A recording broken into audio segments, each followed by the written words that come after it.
네, 오늘 저는 구원을 향한 하나님의 약속이라는 제목으로 하나님 말씀 선포하도록 하겠습니다.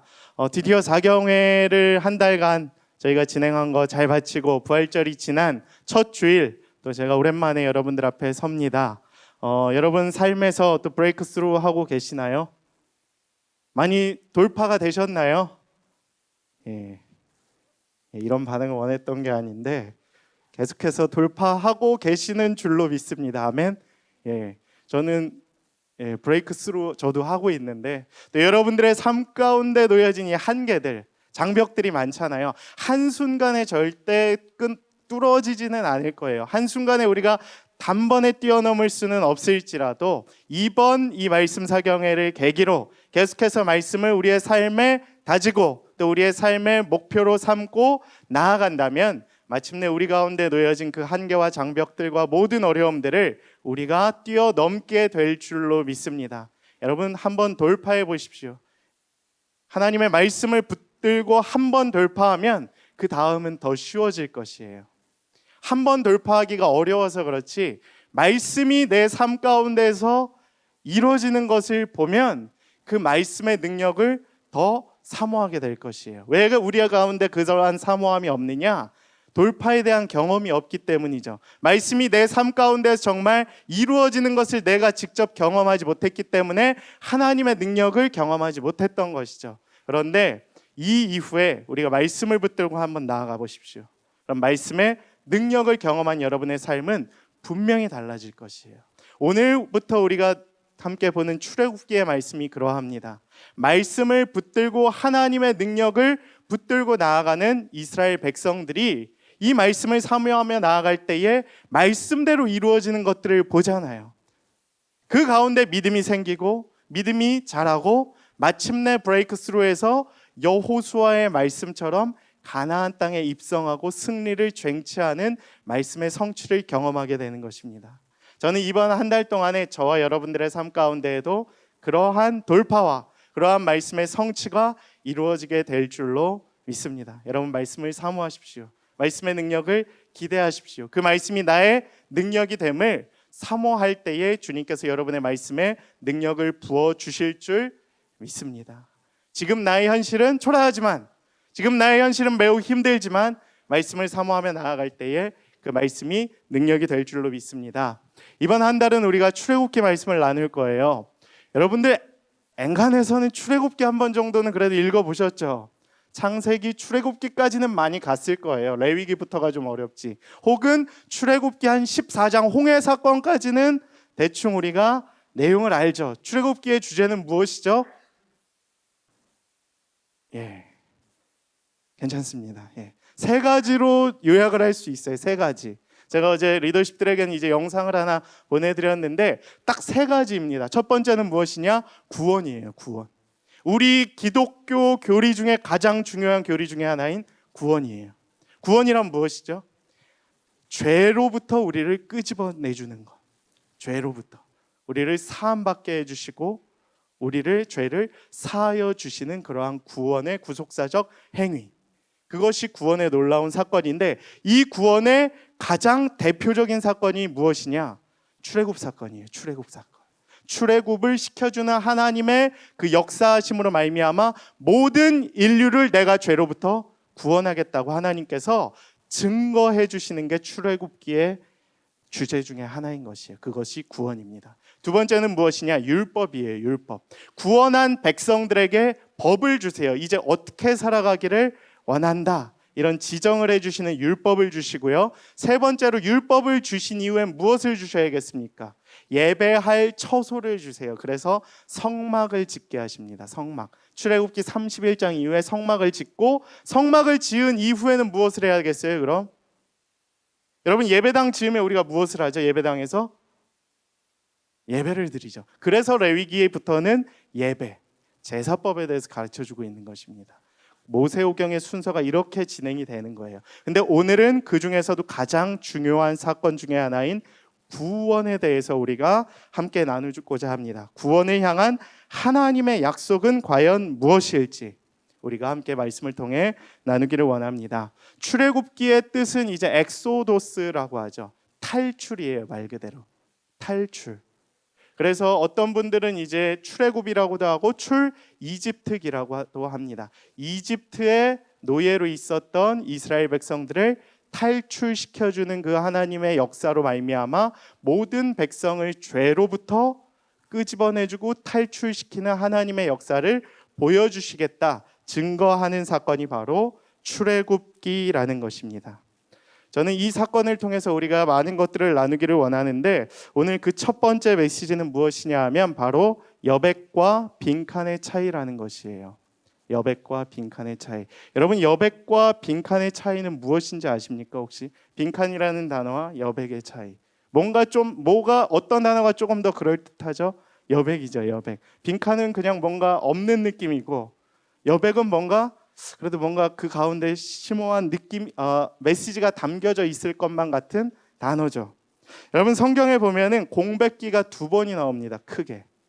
성경에 아무런 역사도 기록되어 있지 않고 또 아무런 선지자도 외치지 않는 시대가 있었어요. 크게 2번입니다. 언제죠? 한 번은 구약과 신약 사이.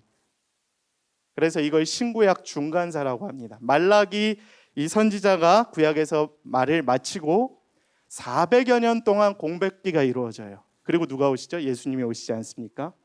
그리고 또 한 번은 언제 공백기가 있었을까요? 바로 오늘입니다. 오늘. 창세기가 끝난 이후에 공백기가 있었어요. 몇 년 동안? 400년 동안. 어떤 성경에선 430년이라고도 하는데 그것이 이제 공백기였습니다. 공백기. 마치 빈칸처럼 느껴지는 이 공백기가 하나님의 구원의 사건을 위한 여백의 시간이었던 것을 우리는 오늘 좀 기억해야 할 필요가 있다라는 사실입니다.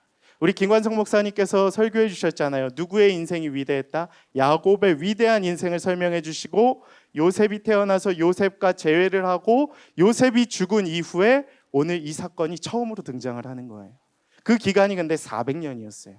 공백기가 충분히 있었다는 것을 우리는 기억을 해야 해요. 여러분의 인생 가운데에도 이런 공백기가 있지 않습니까?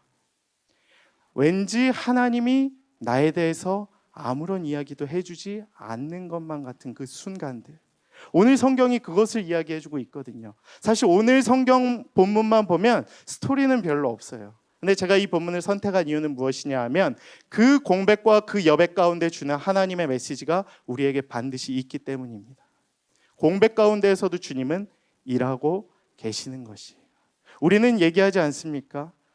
우리의 삶 가운데 공백이 있어요. 오늘 오랜만에 교회 나오신 분들이 있잖아요. 제가 너무 아까도 격하게 환영을 해드렸는데 그 기간 동안 우리는 하나님께 이렇게 외칠지도 모릅니다. 나의 신앙의 공백기 가운데 하나님 도대체 어디 계십니까? 하나님 도대체 살아계시기는 한 겁니까? 신정론적으로 우리는 외칠지도 몰라요. 하나님의 개입이 없는 것처럼 보이기 때문이에요. 오늘 이스라엘 백성이 그랬거든요. 400년 동안 애굽의 포로 생활로 살았습니다. 무엇을 느꼈을까요? 제가 제일 먼저 생각했던 거는 날마다 하나님 찾았겠구나. 날마다 하나님의 존재를 되물었겠구나라는 것을 생각해 보게 되었습니다. 얼마나 힘들었을까? 근데 하나님은 침묵하고 계시고 하나님의 역사는 도무지 이루어질 것 같은 기미가 보이지 않는 그러한 순간들. 성경에서 가장 대표적인 공백기인 것입니다.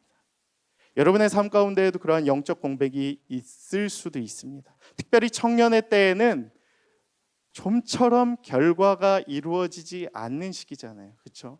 10년을 준비해도 한번 결과가 나올까 말까 한 시기를 살아가고 있는 것이 우리가 지금 걸어가고 있는 이 여정입니다. 삶의 여정. 그래서 아까 찬양 중에도 이 힘든 순간 결코 돌아가지 않겠다고 고백하는 것들이 그만큼 우리의 삶이 힘들기 때문에 그래요. 근데 그 가운데에서 우리는 반드시 기억을 해야 합니다.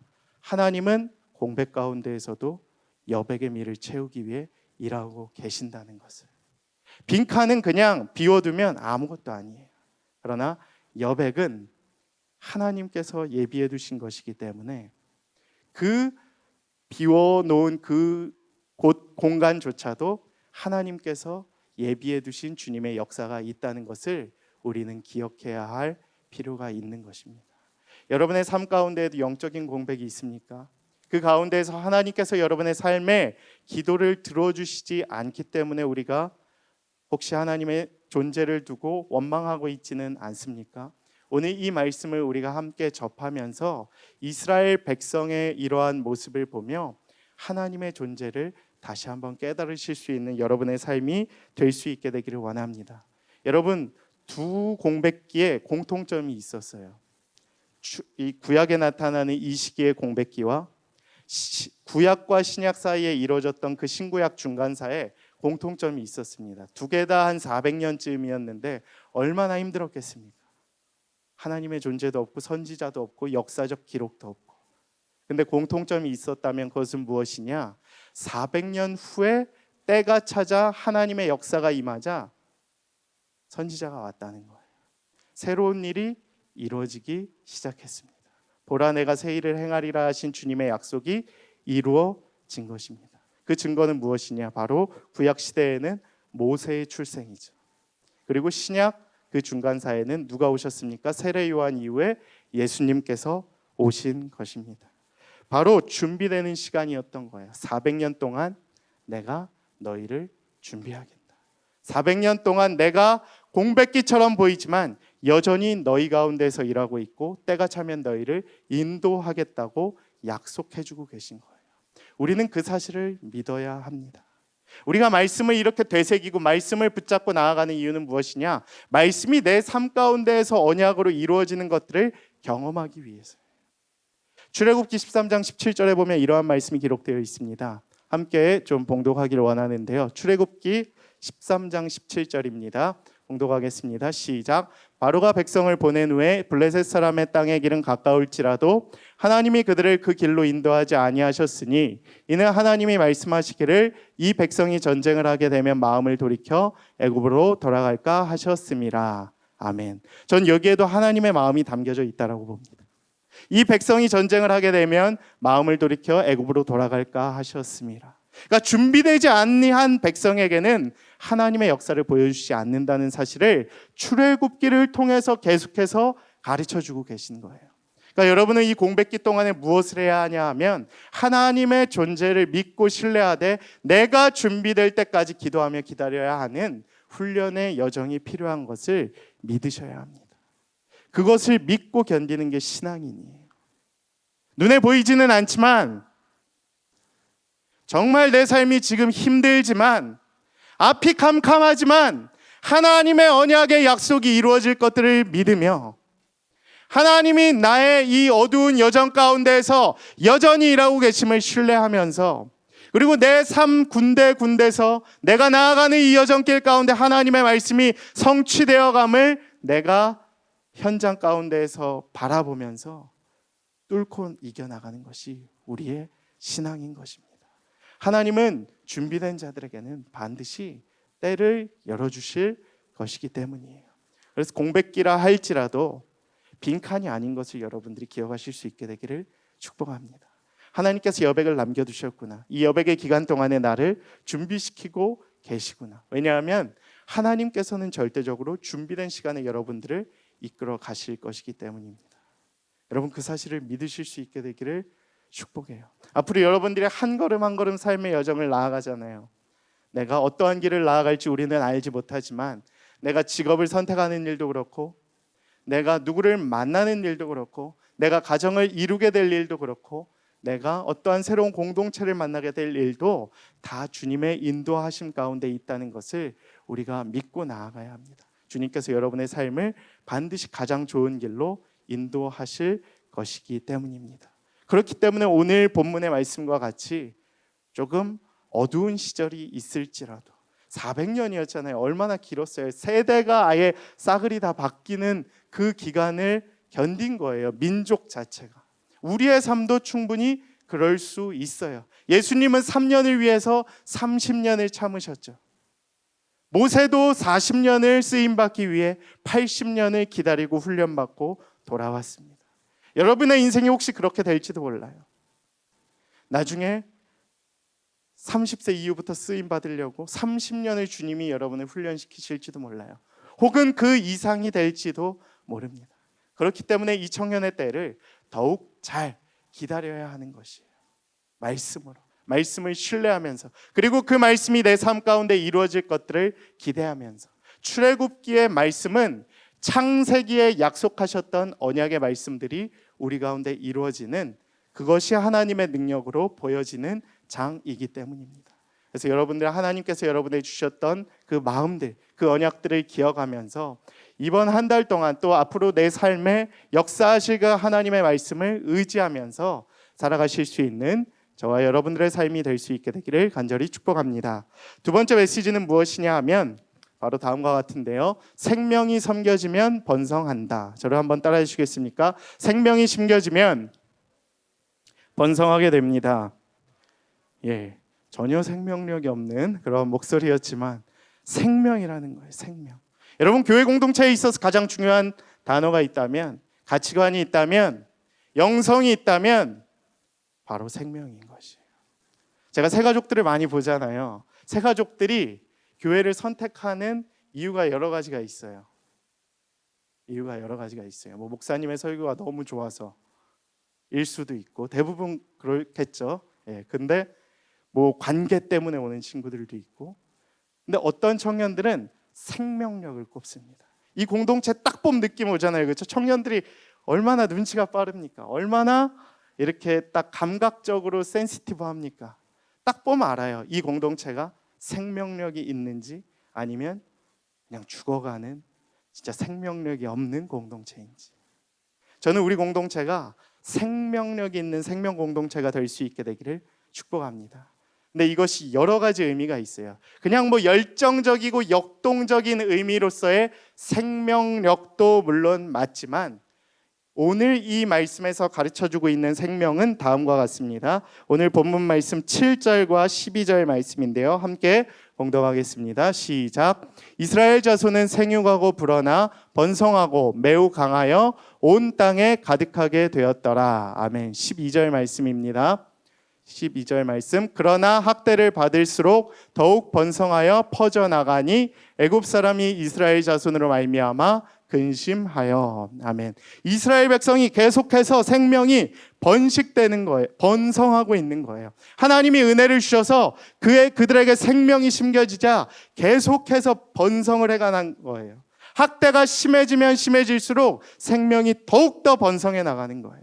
이 생명이라는 단어는, 번성의 복은 하나님이 창세기에서 이스라엘 백성에게 약속하셨던 가장 중요한 가치, 언약 중에 하나입니다. 오늘 창세기 1장 말씀부터 한번 우리가 살펴보기를 원하는데요. 1장 27절 28절입니다. 함께 봉독하겠습니다. 하나님이 자기 형상 곧 하나님의 형상대로 사람을 창조하시되 남자와 여자를 창조하시고, 하나님이 그들에게 복을 주시며 하나님이 그들에게 이르시되 생육하고 번성하여 땅에 충만하라. 땅을 정복하라. 바다의 물고기 하늘의 새와 땅에 움직이는 모든 생물을 다스리라 하시니라. 아멘. 또 누구에게 약속하셨죠? 번성의 복을? 창조 이후에 두 번째로 노아입니다. 노아, 창세기 9장입니다. 하나님이 노아와 그 아들들에게 복을 주셨어요. 근데 그 복의 내용이 무엇이냐? 생육하고 번성하여 땅에 충만하라는 거예요. 생육하고 번성하여 땅에 충만한 복을 너희에게 주겠다라고 약속하신 거예요. 세 번째로 누구에게 약속하십니까? 믿음의 조상이었던 아브라함입니다. 창세기 12장 2절입니다. 함께 봉독하겠습니다. 내가 너로 큰 민족을 이루고 내게 복을 주어 내 이름을 창대하게 하리니 너는 복이 될지라. 아멘. 큰 민족을 이루겠다. 그래서 아브라함의 믿음을 보시고 아브라함에게 번성케 되는 복을 허락하셨다라는 거예요. 이게 하나님께서 인류에게 주신, 이스라엘 백성에게 주신, 믿는 모든 자들에게 주신 생명 번성의 복입니다. 여러분, 이 사실을 믿으실 수 있게 되기를 축복해요. 그래서 오늘 말씀 첫 번째 보면 야곱의 형제는 70인이었어요. 근데 순식간에 400년 동안 몇 명으로 증가를 하죠? 장정만 60만 명, 보통 200만 명으로 추산을 합니다. 금방 번성하게 되었다. 그 약속을 이루셨던 거예요. 약속을 이루시는 하나님. 공백이 있는 것 같지만, 침묵하시는 것 같았지만 이미 여전히 일하고 계셔서 우리의 모든 그러한 약속들을, 우리의 모든 간구를 이루어 가셨던 하나님이셨던 것입니다. 그것이 생명 번성의 복입니다. 여러분, 생명 자체에는 엄청난 힘이 있어요. 저는 앞으로 이 교회와 이 사회와 이 시대 가운데 가장 우리 교회가 추구해야 할 가치가 있다면 생명이라고 봅니다. 생명이 굉장히 대두되는 시대가 올 것이에요. 지금도 생명에 대해서 굉장히 여러분들이 이제 관심이 많아지잖아요. 누가 죽었다 그러면 어떻게 이럴 수 있냐? 어떻게 생명을 이렇게 등한시 여길 수 있냐? 하나님께서 먼저 우리에게 약속하신 아주 중요한 언약의 말씀이기 때문에 그래요. 근데 그것이 교회에서도 굉장히 중요한 기독교적 가치 중에 하나인데요. 왜 그러냐 하면 교회는 생명력을 잃어버리면 아무런 힘을 발휘할 수 없기 때문에 그래요.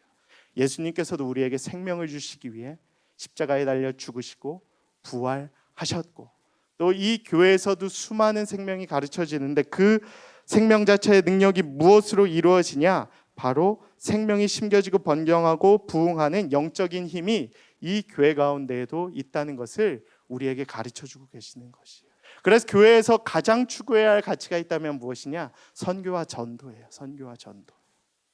반대로 해석을 해서 이 선교와 전도가 끊어지면 교회의 생명력이 없어집니다.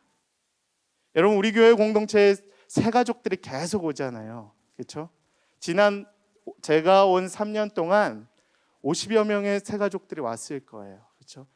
정착한 친구들도 있고 좀 상황이 안 돼서 떠나간 친구들도 있는데, 그렇게 계속 생명을 부어 주심으로 말미암아 부흥을 함으로 말미암아 우리 공동체 가운데 하나님께서 번성의 복을 주시는 것이에요. 우리 공동체가 살아있다는 증거 중에 하나인 것이죠. 새 가족이 오는 것들, 전도가 이루어지는 것들, 선교를 하는 것들, 5월의 산타를 하는 것들, 12월에 크리스마스 블레싱을 하는 것들을 통해 우리가 스스로 살아있음을 증거하는 것입니다. 그래서 사단은 이것을 늘 공격해요. 이런 얘기가 있잖아요. 교회는 생명의 집단인데 교회가 망하게 하는 지름길 중에 하나는 이 생명을 끊어버리는 거예요. 그래서 생명이 이루어지지 못하게 하고 분란을 일으킵니다. 그래서 분쟁 중인 교회는 선교와 전도의 문이 끊어져 있고 내부적으로 계속해서 스스로들의 문제만을 다루고 있어요. 맨날 싸우잖아요. 그렇죠? 전혀 생명력이 없는 집단이 되어버려 가는 것입니다. 요즘 교회가 힘든 이유가 그거예요. 생명력이 없고 생명을 심어야 하는 일에는 전력 투구하지 않고 내부적으로 자꾸 딴 일을 하는 거예요. 우리 공동체도 마찬가지 아니겠습니까? 지금 아울리치의 길이 끊어져 있잖아요. 그렇죠? 여러분들이 지금 굉장히 답답해하고 있어요. 저도 알아요. 어떤 청년들은 계속해서 막 수련회하자, 나가자, 계속 답답함을 호소하고 있어요. 맞습니다. 생명이 거기에 있기 때문에 그런 거예요. 근데 이것을 우리가 잘 돌파해 나가야 된다고요. 만약 이것이 돌파가 안 되고 사단의 꾀임에 빠져버리면 생명을 전하는 일을 등한시하고 내부적인 문제에만 계속 눈을 돌려요.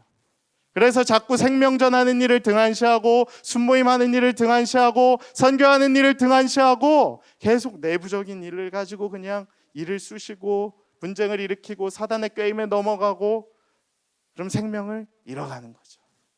우리 공동체는 생명을 심어야 합니다. 번성의 복을 누려야 합니다. 여러분, 무엇을 하시겠습니까? 생명을 심기 위해서 계속해서 선교하시고 전도하시고 말씀의 씨앗을 뿌리는 거예요. 코로나로 아무도 우리를 바라봐 주지 않지만, 아무도 이 힘겨운 시대에서 생명이 자라날 것을 기대하지 않아요. 아무도 한국교회가 이제 성장할 거라고 기대하지 않는다고요. 400년 이 공백기의 시간이 우리에게도 이미 임했어요. 그러나 우리가 이때 행해야 할 태도는 무엇이냐? 사단의 게임에 빠져서 분쟁을 일으키고 내부적인 문제에만 골몰할 것이 아니라 하나님께서 우리에게 가르쳐 주신 대로 계속 씨앗을 뿌리는 거예요. 선교하는 거예요. 전도해 나가는 것입니다. 동일하게 하면 우리 가운데 다시 생명이 회복될 것이에요. 그래서 우리는 5월에 다시 나갈 겁니다. 5월의 산타를 지금 기획 중에 있어요. 지금 원주에 있는 정류장교회라는 이제 청소년 사역을 하는 교회가 있습니다. 거기도 지금 막혀 있죠, 선교가. 우리도 막혀 있어요. 말레이시아도 못 가고 나갈 수도 없고 모일 수도 없어요. 근데 하나님이 지혜를 주시면, 하나님이 다시 한번 우리 공동체에 생명력을 주시면 방법을 알려주시리라 믿습니다. 여러분 그 일에 동참하실 수 있게 되기를 축복합니다. 그리고 저를 통해서는 아니지만 청년들이 움직이고 있어요. 생명이 꿈틀거리고 있어요. 보이는 라디오를 통해서 전도 집회 비슷하게 이제 연극 예배를 준비하고 있죠. 오늘부터 준비를 할 거예요. 생명이 심어지는 시기죠. 교회의 문턱을 넘기 어려운 청년들을 향해서 연극을 통해서라도, 예배를 통해서라도 이 복음의 메시지를 전하겠다. 코로나로 인해 다 막혀 있고 아무도 교회를 주목하고 있지 않지만 우리는 주님께서 주신 그 생명을 회복하겠다. 노력하는 거죠. 심는 거예요. 그럼 하나님이 우리에게 번성의 복을 주실 것이에요. 12절 말씀이 이렇지 않습니까? 그러나 학대를 받으면 받을수록 더 번성해 나가는 거예요. 더 번성해요. 이 말씀 자체에도 여러 가지 메시지가 있겠지만 위기 속에서도 번성해 나갈 수 있는 길이 있다라는 것을 우리에게 가르쳐 주시는 하나님의 영적인 메시지인 줄로 믿습니다. 여러분 위기라고 해서 기회가 없다고 생각하지 마십시오. 위기라고 해서 다 죽는다고 생각하지 마세요. 위기라고 해서 우리에게 놓여진 것은 절망과 실패와 낙심뿐이라고 생각하지 마세요. 주님은 오늘 우리에게 말씀하십니다. 이 400년의 공백기간일지라도, 지도자가 없었을지라도, 요셉을 알지 못하는 그 왕이 백성을 학대했을지라도 여전히 하나님은 일하고 계시고 생명의 번성의 복을 주셨다는 것을 기억하십시오. 오늘 우리에게도 그 생명의 번성의 복을 주실 줄 믿습니다. 사모하는 자에게 주세요. 움직이는 자에게 주세요. 복음의 선교의 전도의 씨앗을 뿌리는 자들에게 주실 것입니다. 앞으로 여러분의 삶이 그렇게 씨앗을 뿌리는, 선교의 씨앗을 뿌리는 그런 삶이 되기를 간절히 축복합니다. 주님께서 주시는 오늘 세 번째 메시지는 다음과 같은데요. 한번 보여주시겠어요? 하나님께서는 역경 속에서도 여전히 일하고 계신다. 역경 속에서도. 여러분 이 말씀을 볼 때 무엇을 느낄 수 있냐 하면, 여러분 고난을 우리가 생각하잖아요. 그렇죠? 우리는 흔히 고난을 생각할 때 고난은 너무 힘들기 때문에 그 힘듦 속에서 우리는 아무런 일도 이루어지지 않을 것이라고 내심 본성적으로 이렇게 스스로의 그 기대치를 막아놓는 경향들이 있어요. 이 고난 가운데서 나는 아무런 일도 이루어낼 수 없을 거야. 저는 이 말씀을 보면서 무엇을 느꼈냐 하면, 어떻게 이 애굽 백성들의 지도 가운데에서 이스라엘 백성이 탄생을 할 수 있었을까? 400년 동안에 이렇게 애굽의 노예 생활을 했는데, 여기서 저는 하나님의 메시지를 하나 발견을 했습니다. 우리 청년들 많이 그런 거 있잖아요. 뭐 예전 말로 치면 개천에서 용나는 법 절대 없다고. 그래서 예전 어른들은 사법고시 한 방으로 이제 인생 뒤집으려고 노력들을 많이 하셨잖아요. 그렇죠? 요즘 청년들은 그것조차도 이제 막혀버렸다는 거 아닙니까? 그렇죠? 현대판 음서제도. 근데 오늘 말씀은 우리에게 다르게 이야기하고 계세요. 그러한 어려움 가운데에서도 하나님의 때를 이루어 주실 수 있다고 약속하시는 것입니다. 여러분의 상황이, 여러분의 환경이, 여러분의 현실이 여러분의 꿈과 비전과 미래를 제약하지 못한다는 것을 하나님은 오늘 말씀해 주고 계세요. 창세기에서도 그런 인물이 3명 있었습니다. 첫 번째는 누구일까요? 야곱입니다. 여러분 김관성 목사님이 잘 설교해 주셨잖아요. 이렇게 한번 해석을 해보는 것도 좋지 않을까요? 라반이라는 사기꾼 같은 삼촌 밑에서 야곱이 20년을 어떻게 보면 썩었잖아요. 인생을.